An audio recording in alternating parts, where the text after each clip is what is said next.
सूरज Amazon के ऊपर डूब रहा था और आसमान खून की तरह लाल हो चुका था। योसी को तब भी अंदाजा नहीं था कि यह सूरज उसकी पुरानी जिंदगी का आखिरी सूरज है। नदी शांत दिख रही थी, लेकिन उसके नीचे मौत बह रही थी। नाव का लकड़ी का तला अचानक कांपा। एक तेज आवाज हुई, जैसे किसी ने जंगल की छाती फाड़ दी हो। अगले ही पल नाव पलट गई। पानी ने योसी को ऐसे पकड़ा जैसे कोई शिकारी अपने शिकार को दबोच ले। उसने चीखने की कोशिश की, लेकिन मुंह नदी के गंदे पानी से भर गया। उसकी आंखों के सामने बस हरा अंधेरा था, पेड़ों की जड़ें, लताएं, घुमावदार धार और फिर कुछ नहीं। जब उसे होश आया तो उसका शरीर पत्थरों से टकरा रहा था। नदी उसे घसीट रही थी। उसने आखिरी ताकत लगाकर एक लटकती हुई बेल पकड़ ली। उसकी हथेलियां उछल गई, खून पानी में घुल गया, लेकिन वह किनारे तक पहुंच गया। किनारे लेटते ही उसे उल्टी आने लगी। उसका पेट खाली था, लेकिन डर से भरा हुआ। चारों तरफ सिर्फ जंगल था। कोई रास्ता नहीं, कोई आवाज नहीं, सिर्फ सांसों की गूंज। तभी उसे एहसास हुआ, वह अकेला है, पूरी तरह अकेला। उसने अपने दोस्तों का नाम चिल्लाया। जवाब में सिर्फ पक्षियों की डरावनी आवाज आई। जंगल जैसे हंस रहा हो। रात धीरे धीरे उतर रही थी और अमेज़न में रात का मतलब होता है मौत। उसने सुन रखा था कि इस बड़े जंगल में बड़े बड़े सांप जैसे अजगर और एनाकोंडा और काफी डरावने जानवर पाए जाते हैं। अंधेरा गाढ़ा होता गया। पेड़ों के बीच से आंखें चमकने लगी।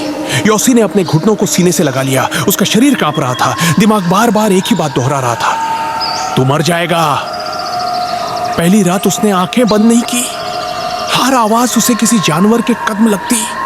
कभी पत्तों की सरसराहट, कभी किसी भारी शरीर का हिलना, कभी दूर से आती चीख। उसकी जीभ सूख चुकी थी, पानी नहीं था। सुबह हुई तो उसने सूरज को देखा जैसे कोई भगवान हो, लेकिन भूख अब दर्द बन चुकी थी। उसने जमीन पर रेंगते कीड़े देखे। पहले घिन आई, फिर पेट ने फैसला कर लिया। उसने कीड़ा उठाया, हाथ कांप रहे थे, आंखें बंद की और मुंह में डाल लिया। उल्टी आई, लेकिन वह निगल गया। यही उसकी पहली जीत थी। दूसरे दिन उसके पैरों में छाले पड़ गए। नमी ने जख्मों को सड़ा दिया। मच्छर उसके खून की दावत उड़ाने लगे। रात में उसे लगा कोई उसकी टांग खींच रहा है। वह चीख उठा, लेकिन वहां कोई नहीं था, या शायद था। तीसरे दिन उसने एक सांप देखा। सांप ने भी उसे देखा।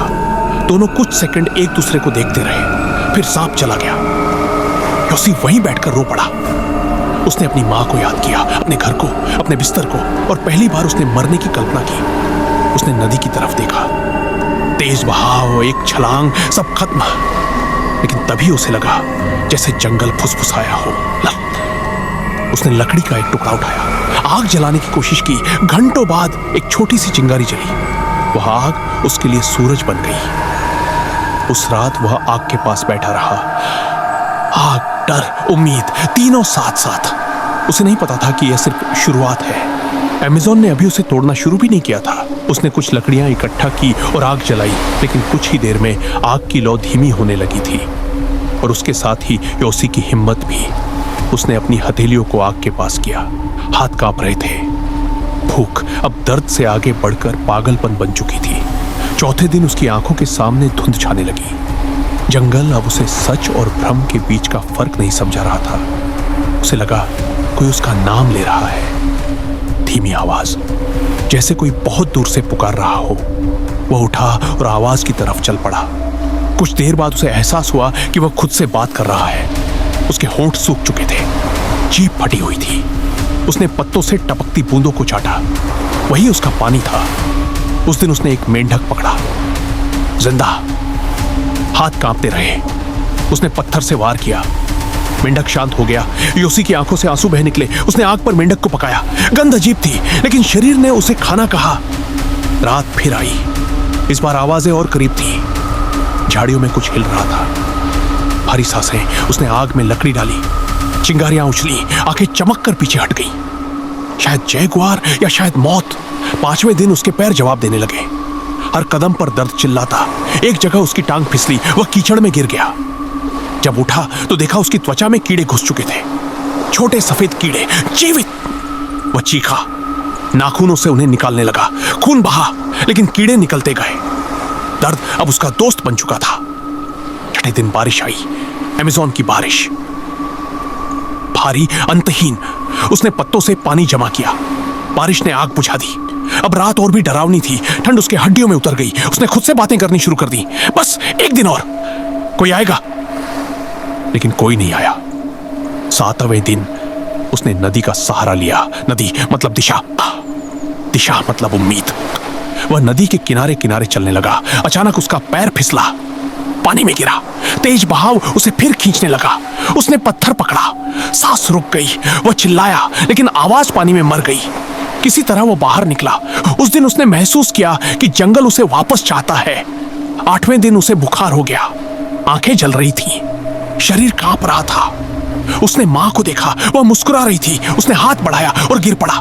जब होश आया तो रात थी और उसके पास आग जल रही थी। वो चौंका, फिर समझ आया, उसने खुद आग जलाई थी। उसे याद नहीं। 9वें दिन उसने एक पेड़ पर निशान देखे, काटे हुए इंसानों के। उसका दिल तेज धड़कने लगा। वह चिल्लाया, पूरी ताकत से आवाज गूंजी। फिर कुछ देर बाद एक और आवाज, इंसानी। वह गिर पड़ा, रोने लगा। 10वें दिन एक आदमी सामने आया, गंदे कपड़े, थकी आंखें। वो उसका दोस्त था। जिंदा योसी चल नहीं पाया। वह बस देखता रहा। दोनों की आंखें मिली और अमेज़न पहली बार चुप हो गया। हेलीकॉप्टर की आवाज आई, पेड़ हिले, आसमान खुला। योसी को उठाया गया। नीचे जंगल छोटा होता गया, लेकिन उसका डर हमेशा के लिए उसके अंदर रह गया। जब वह अस्पताल में होश में आया तो उसने एक बात समझी, अमेज़न से कोई जीतकर नहीं लौटता। या तो जंगल तुम्हें मार देता है या फिर तुम्हें पूरी जिंदगी के लिए बदल देता है। और योसी बदल चुका था।